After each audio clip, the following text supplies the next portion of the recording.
sentiasa duk ingat macam ni, macam mana nak buang? Kenapa kita ingat?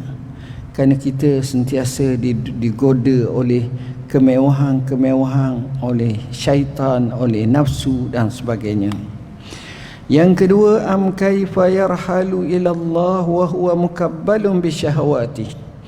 Atau bagaimana seorang tu nak menuju kepada Allah sedangkan dia masih lagi tertambak dirantai dengan hawa nafsu, dengan syahwatnya.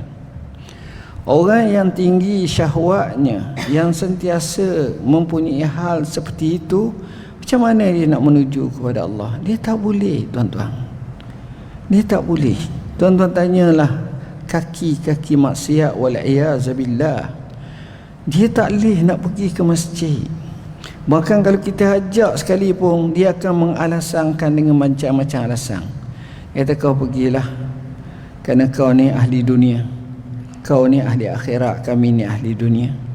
Kau pergilah, kau ni orang ahli syurga, kami ni ahli neraka. Kau pergilah, kamu ni orang baik, kami ni orang kotor, orang kiang, orang kiang. Dia akan menjustifikasikan agar dia tak pergi. Sebenarnya dia yang rugi, dan dia orang yang berputus asa daripada rahmat Allah. Yang ini tak betul. Kenapa? Kerana syahwat. Dan kalau dia boleh pergi dengan izin Allah, syahwat dia akan melemah. Bila syahwat dia akan melemah, dia akan bercahaya hatinya, dia akan jadi baik dan seumpama. Tapi ghalibnya orang yang dibelenggu oleh syahwat, dia tak mampu. Dia tak boleh nak pergi. Tak mampu. Am kaifa yatma'u an yadkhula hadratallah wa huwa lam yatatahhar min janabati ghafalati. Bagaimana seorang itu merasa tamak untuk masuk menghadap Allah sedangkan dia tidak mensuci daripada janabah kelalaiannya. Orang lalai, orang yang terleka dengan dunia, macam mana dia kata dia nak pergi ke Allah? Sebab orang yang pergi ke Allah, orang yang bukan lalai, orang yang ingat mati, orang yang ingat akhirat, orang yang sentiasa muhasabah diri, orang yang ingat imannya dan seumpamanya. Jadi beza. Tapi sebaliknya, kalau kita duk lalai ni mudah ya tuan-tuan. Kita anyuk, cepat anyuk. Duk tak tahu apa benda nak buat. Sebenarnya saya tengok orang-orang macam ni, kita kesian. Dia duduk pegang handset, kadang-kadang duk tengok tak tahu benda. Kadang-kadang rugi. Kita je rasa dia untung, sebenarnya dia sendiri rasa dia untung, tapi sebenarnya dia rugi. Maknanya benar Allah sebut wal asr innal insana lafi khusr. Campur lalai. Sebenarnya kalau kita lah dapat hidup zaman Nabi sehari ataupun zaman sahabat sehari, kita akan tengok kita punya sistem kehidupan kita sekarang ni jauh sangat dengan keadaan mereka. Yang mereka gunakan masa mereka itu, boleh katakan all out, untuk abdikan diri kepada Allah. Dan kehidupan mereka, kalau kita duduk dengan mereka pun, kita akan jadi bosan, boring. Sebab kita tak merasa zauk, merasa seronok, merasa manisnya kehidupan mereka. Tapi mereka asyik. Tapi bila mereka nak mari dalam kehidupan kita, mereka akan jadi liar, mereka akan jadi susah hati, mereka tak boleh masuk dengan kehidupan kita. Sebab dua keadaan yang berbeza. Dia jaga masa, saat demi saat, bukan jam, bukan hari, bukan minggu, bukan bulan, bukan tahun, tapi saat demi saat. Mereka akan duk tengok. Sebab itu mereka menyebut dalam satu syair Arab, daqqatu qalbil mar'i qailatul lahu innal hayata sawani wa daqaiku. Ketukan hati seorang hamba itu akan berkata kepadanya, sesungguhnya hidup ni hanyalah saat-saat dan minit-minit sahaja.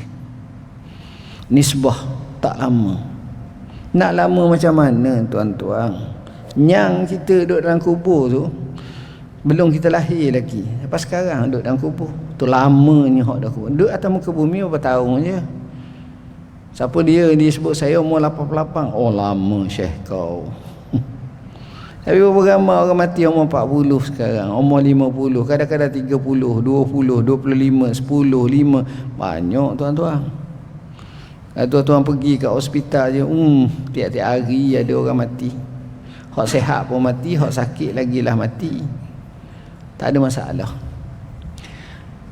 Am kaifa yarju an yafhama daqa'iqal asrar wa huwa lam yatub min hafawati.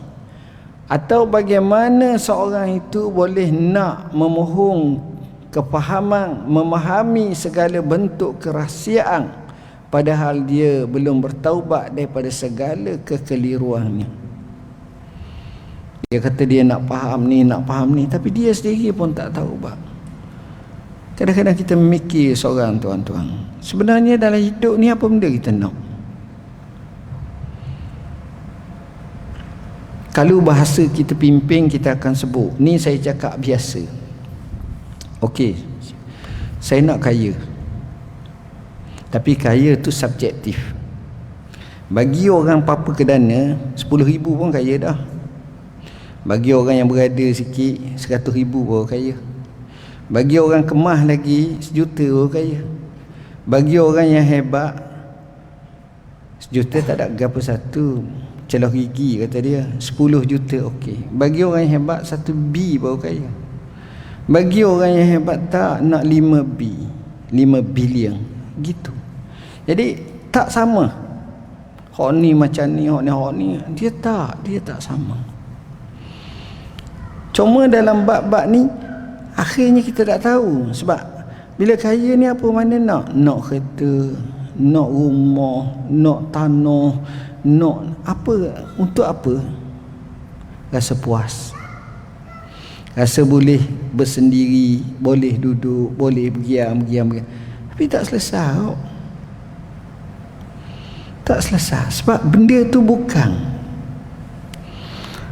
bukan ramai kita tengok orang-orang yang Allah bagi kepada mereka kaya, tapi Allah tak bagi ketenangan dalam hati mereka. Bukan sikit, banyak sangat sekarang. Saya kisahkan cerita Syekh Syarawi rahimahullah, seorang ulama besar, alim, Rabbani, meninggal 1998. Kira dia mati, mayat dia saja yang ikut jenazah Yerin tak kurang 1 juta manusia. Tak kurang 1 juta manusia, ramai. Mana dia orang yang hebat, Masya Allah. Sampai sekarang namanya sebut, siaran pengajarannya orang ambil, orang dengar, orang dapat manfaat. Dia cerita bulan Ramadan, satu hari sudah mengajar ke apa, dia keluar pada masjid ke apa, datang seorang lelaki temu dia. Ya Syekh, saya murid Syekh, saya belajar lama dengan Syekh. Boleh tak hari ni saya nak minta satu hajat? Syekh kata, apa benda? Kata dia, kalau boleh Syekh berbuka puasa dengan saya nak ajak pergi rumah saya. Syekh kata, Allah, kawan ni sibuk dah, tapi tengok air muka dengan air mata bergenang, tak datang hati. Tak apalah, tak apa, saya pergi insyaAllah. Dia pun sukanya bawa. Kata Syekh, bila masuk rumah terkejut. Rumah tak bocor, berlubang, sampai nampak tak cukup nak tutup. Kalau hujan basah, kadar bilik tamu pisah barang je dengan bilik dapur. Lepas tu adalah bilik kecil satu. Oh, Syekh tengok terkejut. Allah, miskin sangat. Dia pula bila balik ke rumah dia tu, dia suruh Syekh duduk. Dia pun cakap dengan dia, Alhamdulillah hari ni Syekh Syarawi mari rumah kita, seronoknya. Suami isteri seronok. Tapi bini pun bisik dengan suami. Bisik orang miskin, orang dengar. Dia cakap suara. Dia kata, bang, kita tak ada benda nak setia ni, tak sempat ni, ada makanan sikit je ni. Kalau macam mana ni, kalau setengah jam kita masuk dah gini. Syekh dengar je. Miskin sungguh, miskin. Tengok rumah kita kenal. Ini bukan buat-buat ni, memang miskin. Syekh kata tak apalah. Syekh ni cerdik, dia dengar dia kata. Bila orang ni pun mari kat dia, dia kata oleh kerana kamu datang minta aku nak buat syarat kat kamu. Apa dia? Buka nanti kita minum air je. Lepas tu jangan kacau saya, selepas setengah jam baru saya makan. Saya nak zikir banyak-banyak. Allah Syekh, terima kasih banyak sebab sepak masuk. Sepak masuk dah ni, dah barangnya masuk. Rekah ceritanya sudah pada tu dia pun Syekh pun dia pun hidang makanan, memang miskin lah. Syekh makan sungguh makan. Nak rai lah makan sungguh. Makan Allah zuhur. Alhamdulillah. Sudah makan tu temu Syekh doa kat dia ke apa, Syekh kata hamba nak balik dah. Okey, senyum. Laki bini senyum, terima kasih Syekh, terima kasih. Kami bahagia Syekh, kami bahagia, kami seronok. Syekh tanya duduk gini, okey, alhamdulillah Syekh, seronok, bahagia sangat ya Allah, alhamdulillah, alhamdulillah. Sebab ada sifat qanaah. Syekh cerita lagi. Kemudian selepas 2-3 hari bulan Ramadan, datang seorang kaya yang amat. Syekh nak minta satu. Apa dia? Nak ajak pergi buka puasa rumah saya. Dia kata, oh tak apalah, izin. Syekh pun pergi juga. Masuk saja rumah kamar yang besar, macam mansion besar.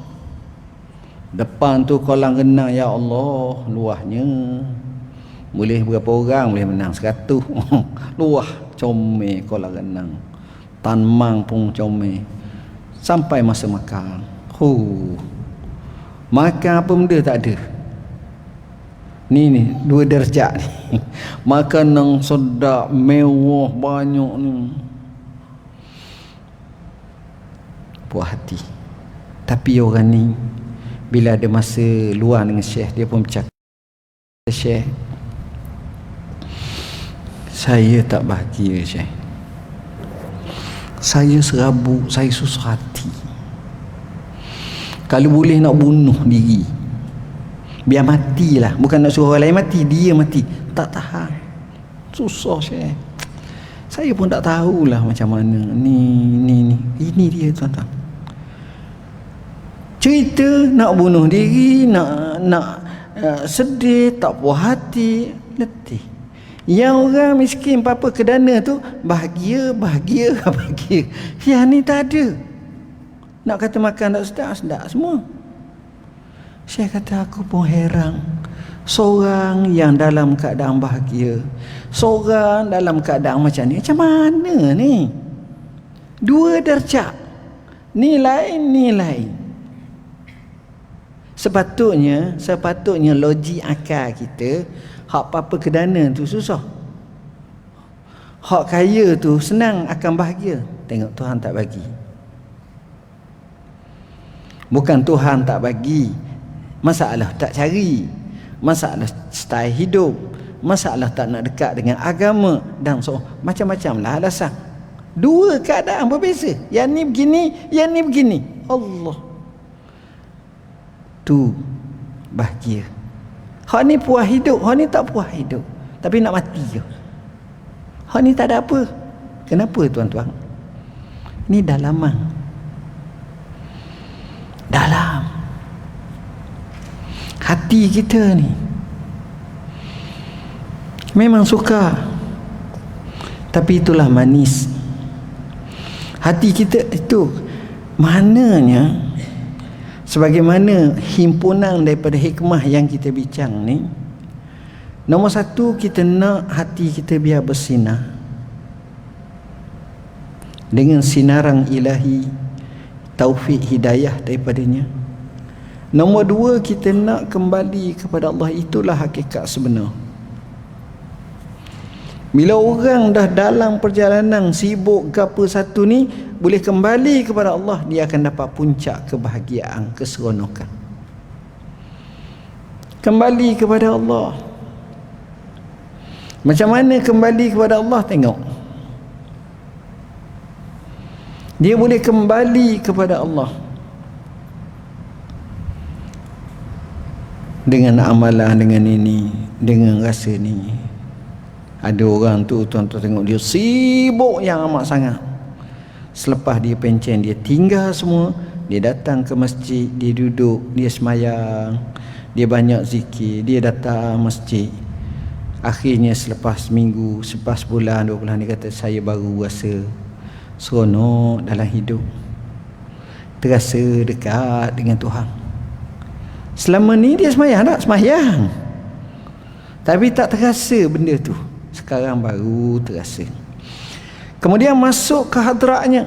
Lepas pada kita kembali, kita dapat lagi dekat lagi dengan Tuhan. Kita jadi ahlullah wa khassatuh, ahli Allah dan juga orang-orang khususnya. Ini disifatkan kepada orang yang hafiz Quran. Sebagai contoh, Nabi sebut sekurang-kurangnya dia baca Quran, dia tadabbur. Kemudian Allah tambah lagi, kalau boleh, dia dapat rahsia-rahsia Tuhan. Dia tengok suatu tu, dia nampak hikmah. Dia tengok suatu tu, dia rasa hikmah. Dia tengok perjalanan hidup. Yang ini orang tak boleh nak baca. Orang baca zahir je. Kalah, menang, sihat, sakit, orang akan tengok tu je. Tapi orang tak tengok hikmah. Bila tengok hikmah, semuanya itu akan kembali kebaikan kepada hamba. Kadang-kadang orang sakit berapa banyak jadi dekat dengan Allah. Kalau sihat jauh, sakit jadi dekat dengan Allah. Berapa ramai orang kematian anak, kematian isteri, kematian suami, akhirnya menjadi hampir dengan Tuhan. Banyak tuan-tuan, sejarah membuktikan macam tu. Jadi tuan-tuan, inilah 4 hikmah. Macam mana caranya kita kena padamkan dunia. Dalam erti kata lain, janganlah dunia merajai dalam hati kita dan bertakhta. Nak kaya, kaya sebanyak mungkin. Tapi kalau merajai, tak kaya pun, kita jadi hamba kepada dunia. Kedua, kita jangan mengikut dan tunduk kepada syahwat kita. Kita lawan syahwat kita. Kita cuba mujahadah. Ketiga, menyucikan hati daripada kelalaian. Ingat ke Allah, astaghfirullah wa atubu ilaih, la ilaha illallah. Keempat, sentiasa bertaubat dan istighfar kepada Allah, astaghfirullah wa atubu ilaih, astaghfirullah wa atubu ilaih. Maka itu adalah cara yang terbaik. Wallahu a'lam.